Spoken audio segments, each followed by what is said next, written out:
ಎಲ್ಲರಿಗೂ ನಮಸ್ಕಾರ. ನನ್ನ ಯೂಟ್ಯೂಬ್ ಚಾನೆಲ್ಗೆ ಸ್ವಾಗತ. ಇಂದಿನ ವಿಡಿಯೋದಲ್ಲಿ ನಾನು KS ನರಸಿಂಹಸ್ವಾಮಿ ಇವರು ಬರೆದಂಥ ಪ್ರಶ್ನೆಗೆ ಉತ್ತರ ಅನ್ನುವಂತಹ ಕವಿತೆಯ ಪ್ರಶ್ನೋತ್ತರಗಳನ್ನು ಹಾಕ್ತಾ ಇದ್ದೇನೆ ವಿದ್ಯಾರ್ಥಿಗಳೇ. ಈ ಕವಿತೆಯನ್ನು ಬರೆದಂತಹ KS ನರಸಿಂಹಸ್ವಾಮಿ ಇವರು ಕನ್ನಡದ ಶ್ರೇಷ್ಠ ಕವಿಗಳಲ್ಲಿ ಒಬ್ಬರಾಗಿದ್ದಾರೆ. ಇವರು ಮಂಡ್ಯ ಜಿಲ್ಲೆಯ ಕಿಕ್ಕೇರಿಯಲ್ಲಿ 1915 ಜನವರಿ 26 ಜನಿಸಿದರು. ಇವರ ತಂದೆ ಸುಬ್ಬರಾವ್ ಮತ್ತು ತಾಯಿ ನಾಗಮ್ಮ. ಮೈಸೂರು, ಬೆಂಗಳೂರುಗಳಲ್ಲಿ ಇವರ ವಿದ್ಯಾಭ್ಯಾಸ ನಡೀತದೆ. ಆನಂತರ ಸರ್ಕಾರಿ ನೌಕರಿಯಲ್ಲಿ ಇದ್ದು ಇವರು ವಿವಿಧ ಹುದ್ದೆಗಳಲ್ಲಿ ಸೇವೆ ಸಲ್ಲಿಸಿ 1970 ಸ್ವಯಂ ನಿವೃತ್ತಿ ಪಡೆದು ಬೆಂಗಳೂರಿನಲ್ಲಿ ನೆಲೆಸಿದರು. ನಿವೃತ್ತಿ ಪಡೆದ ನಂತರ ರಾಜ್ಯ ಸಾಹಿತ್ಯ ಅಕಾಡೆಮಿಯಲ್ಲಿ ಸಾಹಿತ್ಯದ ಅಧಿಕಾರಿಯಾಗಿ ಹಾಗೂ ಯುವಜನ ಸೇವಾ ಇಲಾಖೆಯಲ್ಲಿ ಯುವ ಕರ್ನಾಟಕ ಪತ್ರಿಕೆಯ ಸಂಪಾದಕರಾಗಿಯೂ ಕೂಡ ಸೇವೆ ಸಲ್ಲಿಸಿದ್ದಾರೆ. ಇವರ ಕೃತಿಗಳು ಈ ರೀತಿ ಇವೆ: ಕಬ್ಬಿಗನ ಕೂಗು, ಮೈಸೂರು ಮಲ್ಲಿಗೆ, ಐರಾವತ, ದೀಪದ ಮಲ್ಲಿ, ಸಂಜೆ ಹಾಡು, ತೆರೆದ ಬಾಗಿಲು, ಶಿಲಾಲತೆ, ನವಪಲ್ಲವ, ದುಂಡು ಮಲ್ಲಿಗೆ ಮೊದಲಾದ ಕವನ ಸಂಕಲನಗಳು, ಉಪವನ ಅವರ ಪ್ರಬಂಧಗಳ ವಿಮರ್ಶೆಗಳ ಸಂಕಲನ, ಗಾಂಧೀಜಿಯವರ ಕೃತಿಗಳಿಂದ ಆಯ್ದ ಭಾಗಗಳಿರುವ ನನ್ನ ಕನಸಿನ ಭಾರತ, ಯುರಿಪಿಡಿಸನ ಮೀಡಿಯಾ, ಮಾರ್ಕ್ ಟೈನನ ಕಾದಂಬರಿ, ಹಕಲ್ಬರಿ ಫಿನ್ನನ ಸಾಹಸಗಳು ಇವರು ಅನುವಾದಿಸಿದಂಥ ಮುಖ್ಯ ಗ್ರಂಥಗಳು. ಈ ಒಂದು ಕವಿತೆಯ ಆಶಯವನ್ನು ನೋಡ್ತಾ ಹೋಗೋಣ ವಿದ್ಯಾರ್ಥಿಗಳೇ. KS ನರಸಿಂಹಸ್ವಾಮಿ ಅವರ ಮೈಸೂರು ಮಲ್ಲಿಗೆ ಕವನದಿಂದ ಆಯ್ದುಕೊಂಡಿರುವಂಥ ಈ ಪ್ರಶ್ನೆಗೆ ಉತ್ತರ. ಈ ಒಂದು ಕವನದಲ್ಲಿ 20ನೇ ಶತಮಾನದ ಮಧ್ಯಭಾಗದಲ್ಲಿ ಕೂಡು ಕುಟುಂಬ ಪರಿಕಲ್ಪನೆ ಶಿಥಿಲವಾಗುತ್ತಾ ಕಿರು ಕುಟುಂಬಗಳ ಸ್ವರೂಪ ಧಾರಣೆ ಮಾಡುತ್ತಿದ್ದಂಥ ಕಾಲಘಟ್ಟ. ಅದರಲ್ಲಿಯೂ ಕೂಡ ಆಧುನಿಕ ಶಿಕ್ಷಣ ಪಡೆದು ನೌಕರಿಯಲ್ಲಿ ಇರುವವರು ಕುಟುಂಬವನ್ನು ಊರಿಂದ ಊರಿಗೆ ಸಾಗಿಸಬೇಕಾದ ಹಂತದಲ್ಲಿ ಸಾಮಾನ್ಯವಾಗಿ ಗಂಡ, ಹೆಂಡತಿ, ಮಕ್ಕಳು ಇವೆಷ್ಟೇ ಕುಟುಂಬದ ಜೀವದ್ರವ್ಯವಾಗಿರುವಂಥ ಸಂದರ್ಭ. ಮೂಲ ಕುಟುಂಬದೊಂದಿಗೆ ಸಂಬಂಧವನ್ನು ಕಳೆದುಕೊಳ್ಳದ ಭಾವನಾತ್ಮಕತೆ ಉಳಿದಿದ್ದಂಥ ಪರಿಸರ ಅದು. ಕವಿ ನರಸಿಂಹಸ್ವಾಮಿಯವರ ಬದುಕು ಹಾಗೂ ಕವನಗಳು ನಾಯಕನ ಬದುಕು ಸಾಮ್ಯ ಪಡೆದುಕೊಳ್ಳುವುದು ಇದೇ ಹಂತದಲ್ಲಿ. ಬದುಕನ್ನು ಸಂಭ್ರಮಿಸುವಂಥ ಮುಖ್ಯವಾದ ಎಳೆ KSನ ಕಾವ್ಯದ ಜೀವಾಳ. ಇಲ್ಲಿ ಈ ಒಂದು ಕವನದಲ್ಲಿ ಗಂಡು ಹೆಣ್ಣು ಮದುವೆಯ ಮೂಲಕ ಒಂದಾಗುವಂಥ ಪ್ರಕ್ರಿಯೆಯಿಂದ ಆರಂಭವಾಗುವಂತಹ ದಾಂಪತ್ಯ ಕುಟುಂಬವಾಗಿ ಬೆಳಗುವ ಪರಿಯನ್ನು ಇಲ್ಲಿ ನಾವು ಕಾಣ್ತೇವೆ. ಕಾವ್ಯದ ನಾಯಕ ಕವನಗಳಲ್ಲಿ ಅನಾದೃಶ್ಯವಾಗಿ ಆಕೆಯ ಪ್ರೀತಿ, ಮೋಹದ ರಭಸ, ತೀವ್ರತೆಗಳನ್ನು ಕಂಡುಕೊಳ್ಳುತ್ತಾನೆ. ಇದು ನವಿರಾದ ಪ್ರತಿಮಾ ಜಗತ್ತಿನ ಮೂಲಕ ಬಿಚ್ಚಿಕೊಳ್ಳುತ್ತಾ ಸಾಗುತ್ತದೆ. ಮಧ್ಯಮ ವರ್ಗದ ಕೌಟುಂಬಿಕ ಜೀವಸಲೆಯ ಪರಿಪೂರ್ಣ ಅಭಿವ್ಯಕ್ತಿ KS ನರಸಿಂಹಸ್ವಾಮಿ ಅವರ ಕವಿತೆಗಳಲ್ಲಿ ಇದೆ. ಇದೀಗ ನಾವು ಈ ಕವನದ ಪ್ರಶ್ನೋತ್ತರಗಳನ್ನು ಗಮನಿಸ್ತಾ ಹೋಗೋಣ ವಿದ್ಯಾರ್ಥಿಗಳೇ. ಇದು ಈಗ 8 ಅಂಕದ ಪ್ರಶ್ನೆ. ದಾಂಪತ್ಯದ ಚೆಲುವು ಕವನದಲ್ಲಿ ವ್ಯಕ್ತಗೊಂಡ ಬಗೆಯನ್ನು ವಿವರಿಸಿ. ಉತ್ತರ ನೋಡಿ ಈ ರೀತಿ ಇದೆ. KS ನರಸಿಂಹಸ್ವಾಮಿ ಅವರ ಪ್ರಶ್ನೆಗೆ ಉತ್ತರ. ಈ ಕವಿತೆಯಲ್ಲಿರುವಂತಹ ಕಥಾನಾಯಕ ಅಂದರೆ ಗಂಡ. ಆ ಗಂಡನಿಗೆ ಒಂದು ಕನಸು ಬೀಳ್ತದೆ ರಾತ್ರಿ. ಆ ಕನಸಿನಲ್ಲಿ ಆತ ತನ್ನ ಹೆಂಡತಿಯನ್ನು ಕುರಿತು ಈ ರೀತಿ ಕೇಳ್ತಾನೆ: ನಿನಗೆ ಚೆಂದ ಯಾವುದು? ನಮ್ಮೂರು ಹೊನ್ನೂರು ಚೆಂದವೋ, ನಿಮ್ಮೂರು ನವಿಲೂರು ಚೆಂದವೋ ಅಂತ. ಹೊನ್ನೂರು ನವಿಲೂರುಗಳಲ್ಲಿ ಯಾವುದು ಚೆಂದ ಎಂದು ಕೇಳುತ್ತಾನೆ. ಅದಕ್ಕೆ ಪ್ರತಿಯಾಗಿ ಆತನ ಹೆಂಡತಿ ಹೇಳ್ತಾಳೆ: ನಮ್ಮೂರು ಚೆಂದವೋ, ನಿಮ್ಮೂರು ಚೆಂದವೋ ಎಂದು ನನ್ನನ್ನು ಕೇಳುವುದೇಕೆ? ನಮ್ಮೂರ ಮಂಚದಲ್ಲಿ ನಿಮ್ಮೂರ ಕನಸನ್ನು ವಿಸ್ತರಿಸಿ ಹೇಳಬೇಕೆ? ನಮ್ಮೂರು ಚೆಂದವೋ, ನಿಮ್ಮೂರು ಚೆಂದವೇ ಎಂದು ನನ್ನನ್ನು ಕೇಳುವುದೇಕೆ? ನನ್ನ ಅರಸ ಸುಮ್ಮನಿರಿ ಎನ್ನುತ್ತಾಳೆ.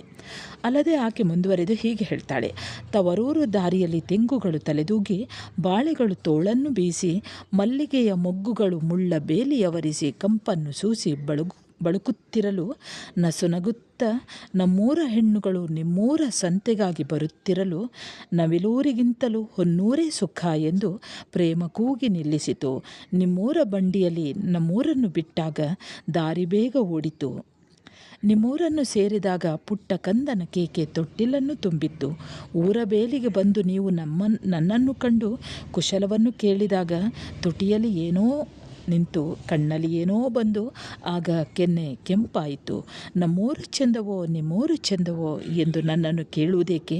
ನನ್ನ ಅರಸ ಸುಮ್ಮನಿರಿ ಎಂದು ಅವಳು ಆತನಿಗೆ ಉತ್ತರವನ್ನು ಕೊಡುತ್ತಾಳೆ.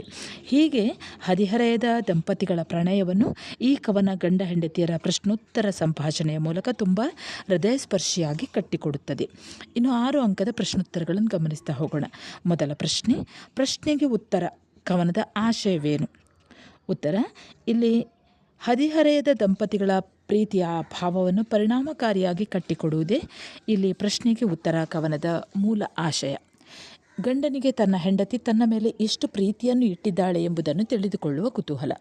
ಅಂತೆಯೇ ಹೊನ್ನೂರು ನವಿಲೂರುಗಳಲ್ಲಿ ಯಾವುದು ಚೆಂದ ಎಂದು ಕೇಳುತ್ತಾನೆ. ಅದಕ್ಕೆ ಹೆಂಡತಿ ಕೊಡುವ ಉತ್ತರ ಅಷ್ಟೇ ತೀಕ್ಷ್ಣವಾದದ್ದು. ಆಕೆಗೆ ತನ್ನ ತವರೂರು ನವಿಲೂರಿನಲ್ಲಿದ್ದರೂ ಹೊನ್ನೂರಿನದೇ ಕನಸು. ಆಕೆ ಹೊನ್ನೂರ ಮಂಚದಲ್ಲಿ ನವಿಲೂರ ಕನಸನ್ನು ಕಾಣುತ್ತಾಳೆ. ಇದನ್ನು ಗಮನಿಸಿದರೆ ಆಕೆಗೆ ತನ್ನ ಗಂಡನ ಮೇಲೆ ಇರುವಂತಹ ಪ್ರೀತಿ ಎಷ್ಟಿದೆ ಅನ್ನುವಂಥದ್ದನ್ನು ನಾವು ತಿಳಿದುಕೊಳ್ಳಬಹುದು. ತವರಿನಲ್ಲಿ ಇದ್ದರೂ ಕೂಡ ಆಕೆಗೆ ಗಂಡನದೇ ಕನಸು ನನಸು. ಅಂತೆಯೇ ಆಕೆ ನವಿಲೂರಿಗಿಂತ ಹೊನ್ನೂರೇ ಸುಖ ಎಂದು ನಿಲ್ಲಿಸಿತು ಪ್ರೇಮ ಕೂಗಿ ಎನ್ನುತ್ತಾಳೆ. ಹೊನ್ನೂರ ರೈಲಿನಲ್ಲಿ ತವರೂರನ್ನು ಬಿಟ್ಟಾಗ ದಾರಿ ಬೇಗ ಓಡಿತಂತೆ. ಗಂಡನನ್ನು ಕಾಣಬೇಕು ಎನ್ನುವಂತಹ ಆತುರ ಕಾತರದಲ್ಲಿ ಆಕೆಗೆ ದಾರಿ ಸಾಗಿದ್ದೇ ಗೊತ್ತಾಗುವುದಿಲ್ಲ. ಪ್ರೀತಿಯ ಪರಿಯೇ ಹಾಗೆ. ಪುಟ್ಟ ಕಂದನ ಕೇಕೆ ತೊಟ್ಟಿಲನ್ನು ತುಂಬಿತ್ತು ನಿಮ್ಮೂರ ಸೇರಿದಾಗ ಎಂಬ ಮಾತು ಕೂಡ ಗಂಡ ಹೆಂಡಿರ ಪ್ರಣಯದ ಕೊಂಡಿಯಾಗಿ ಸಂಕೇತವಾಗಿ ನಿಲ್ಲುತ್ತದೆ. ಆ ಪುಟ್ಟ ಕಂದ ಊರ ಬೇಲಿಗೆ ಬಂದು ಗಂಡ ಹೆಂಡತಿಯ ಕುಶಲವನ್ನು ಕೇಳುವುದು, ಹೆಂಡತಿ ನಾಚಿಗಲ್ಲಗೆ ಕೆಂಪಾಗುವುದು, ಇದೆಲ್ಲವೂ ಕೂಡ ಪ್ರಣಯದ ಸಂಕೇತ. ಇನ್ನು ಮುಂದೆ ಇಲ್ಲಿ ಸಂದರ್ಭ ಈ ರೀತಿ ಬರ್ತದೆ ವಿದ್ಯಾರ್ಥಿಗಳೇ. ಒಂದಿರುಳು ಕನಸಿನಲ್ಲಿ ನನ್ನವಳ ಕೇಳಿದೆನು. ಎರಡನೇ ಸಂದರ್ಭ, ನಮ್ಮೂರು ಚೆಂದವೋ ನಿಮ್ಮೂರು ಚೆಂದವೋ. ಮೂರನೇ ಸಂದರ್ಭ, ತವರೂರ ದಾರಿಯಲ್ಲಿ ತೆಂಗುಗಳು ತಲೆದೂಗಿ ಬಾಳೆಗಳು ತೋಳ ಬೀಸಿ. ನಾಲ್ಕನೇ ಸಂದರ್ಭ, ಊರ ಬೇಲಿಗೆ ಬಂದು ನೀವು ನಮ್ಮನ್ನು ಕಂಡು ಕುಶಲವನ್ನು ಕೇಳಿದಾಗ. ಯಾವ ರೀತಿ ಬರಿಬೇಕು ಅನ್ನುವಂಥದ್ದು ನಿಮಗೆ ಗೊತ್ತಿದೆ. ಪ್ರಸ್ತುತ ವಾಕ್ಯವನ್ನು KS ನರಸಿಂಹಸ್ವಾಮಿಯವರ ಪ್ರಶ್ನೆಗೆ ಉತ್ತರ ಕವನದಿಂದ ಆಯ್ದುಕೊಳ್ಳಲಾಗಿದೆ ಅನ್ನುವಂಥದ್ದನ್ನು ಇಲ್ಲಿ ಬರೆಯುವಂಥದ್ದು ನಿಮಗೆಲ್ಲ ಗೊತ್ತಿದೆ. ಆನಂತರ ಸ್ವಲ್ಪ ವಿವರಿಸಿ ಬರೆಯಿರಿ. ಆನಂತರ 4 ಅಂಕದ ಭಾವಸ್ವಾರಸ್ಯ ಈ ರೀತಿ ಬರ್ತದೆ.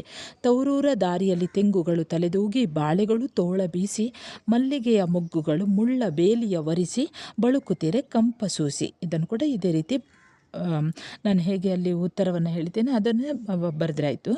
ಎರಡನೇ ಪ್ರಶ್ನೆ, ನಿಮ್ಮೂರ ಬಂಡಿಯಲ್ಲಿ ನಮ್ಮೂರ ಬಿಟ್ಟಾಗ ಓಡಿದುದು ದಾರಿ ಬೇಗ, ಪುಟ್ಟ ಕಂದನ ಕೇಕೆ ತೊಟ್ಟಿಲನ್ನು ತುಂಬಿತ್ತು ನಿಮ್ಮೂರ ಸೇರಿದಾಗ. ಇಲ್ಲಿ ಕೂಡ ಹೆಂಡತಿಗೆ ತನ್ನ ಗಂಡನ ಮೇಲೆ ಇರುವಂಥ ಅನನ್ಯ ಪ್ರೀತಿಯನ್ನು ಇಲ್ಲಿ ಅಭಿವ್ಯಕ್ತಪಡಿಸುವಂಥದ್ದು. ಇದನ್ನು ಸ್ವಲ್ಪ ವಿವರಿಸಿ ಬರೆಯಿರಿ. ಇನ್ನು ಟಿಪ್ಪಣಿಗಳು ಕೂಡ ಪ್ರಶ್ನೆಗೆ ಉತ್ತರ ಅನ್ನುವಂಥದ್ದು 4 ಅಂಕದ ಪ್ರಶ್ನೆಗೆ ಬರ್ಬೋದು. ಇದು ಕೂಡ ಈ ಕವನವನ್ನು ಉತ್ತರವನ್ನು ಏನು ಹೇಳಿದ್ದೇನೆ ಅದನ್ನು ವಿವರಿಸಿ ಬರೆಯಿರಿ. 1 ಅಂಕದ ಪ್ರಶ್ನೋತ್ತರಗಳು ನೋಡ್ತಾ ಹೋಗೋಣ. ಪ್ರಶ್ನೆಗೆ ಉತ್ತರ, ಈ ಕವಿತೆಯ ಕರ್ತೃ ಯಾರು? ಈ ಪ್ರಶ್ನೆಯ ಉತ್ತರ, ಕವಿತೆಯ ಕರ್ತೃ KS ನರಸಿಂಹಸ್ವಾಮಿ. ಎರಡನೇ ಪ್ರಶ್ನೆ, ಪ್ರಶ್ನೆಗೆ ಉತ್ತರ, ಕವಿತೆಯ ತಿರುಳು ಏನು? ಉತ್ತರ, ಗಂಡ ಹೆಂಡತಿಯ ಪ್ರಶ್ನೋತ್ತರ ಸಂಭಾಷಣೆಯ ಮೂಲಕ ಹೃದಯ ಸ್ಪರ್ಶಿಯಾಗಿ ಕಟ್ಟಿಕೊಡುವುದೇ ಪ್ರಶ್ನೆಗೆ ಉತ್ತರ ಅನ್ನುವ ಕವನದ ತಿರುಳು. ಮೂರನೇ ಪ್ರಶ್ನೆ, ಹೆಂಡತಿ ಯಾವುದು ಚೆಂದ ಎಂದು ಹೇಳುತ್ತಾಳೆ? ಉತ್ತರ, ನವಿಲೂರಿಗಿಂತಲೂ ಹೊನ್ನೂರೇ ಚೆಂದ ಎಂದು ಹೇಳುತ್ತಾಳೆ.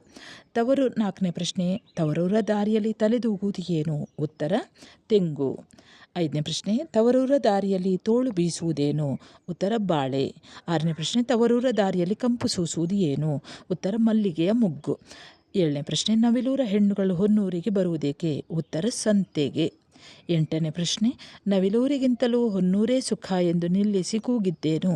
ಉತ್ತರ, ನವಿಲೂರಿಗಿಂತಲೂ ಹೊನ್ನೂರೇ ಸುಖ ಎಂದು ನಿಲ್ಲಿಸಿ ಕೂಗಿದ್ದು ಪ್ರೇಮ ಅಥವಾ ಪ್ರೀತಿ. 9ನೇ ಪ್ರಶ್ನೆ, ತೊಟ್ಟಿಲನ್ನು ತುಂಬಿದ್ದೇನು? ಉತ್ತರ, ಪುಟ್ಟ ಕಂದನ ಕೇಕೆ. ಸರಿ ವಿದ್ಯಾರ್ಥಿಗಳೇ, ಇಲ್ಲಿಗೆ ಪ್ರಶ್ನೆಗೆ ಉತ್ತರ KS ನರಸಿಂಹಸ್ವಾಮಿ ಅವರ ಕವಿತೆಯ ಪ್ರಶ್ನೋತ್ತರಗಳು ಮುಕ್ತಾಯವಾಗ್ತದೆ. ನಿಮ್ಮ ಕನ್ನಡ ಪಠ್ಯಪುಸ್ತಕಕ್ಕೆ ಸಂಬಂಧಿಸಿದಂತೆ ಈಗಾಗಲೇ ಅನೇಕ ಪಾಠ ಮತ್ತು ಕವಿತೆಯ ಪ್ರಶ್ನೋತ್ತರಗಳನ್ನು ಸಾರಾಂಶಗಳನ್ನು ಹಾಕಿದ್ದೇನೆ. ನೀವು ನನ್ನ ಚಾನೆಲ್ಗೆ ಹೊಸಬರಾಗಿದ್ದಲ್ಲಿ ಮೊದಲು ಸಬ್ಸ್ಕ್ರೈಬ್ ಮಾಡುವುದನ್ನು ಮರೆಯದಿರಿ. ಹಾಗೆ ಒಂದು ಲೈಕ್ ಕೊಡಿ, ಕಮೆಂಟ್ ಮಾಡಿ, ನಿಮ್ಮ ಫ್ರೆಂಡ್ಸಿಗೂ ಕೂಡ ಶೇರ್ ಮಾಡಿ. ಮುಂದೆ ಇನ್ನೊಂದು ಹೊಸ ಪಾಠದೊಂದಿಗೆ ಮತ್ತೆ ಬರುತ್ತೇನೆ. ಅಲ್ಲಿಯವರೆಗೆ ನಮಸ್ಕಾರ.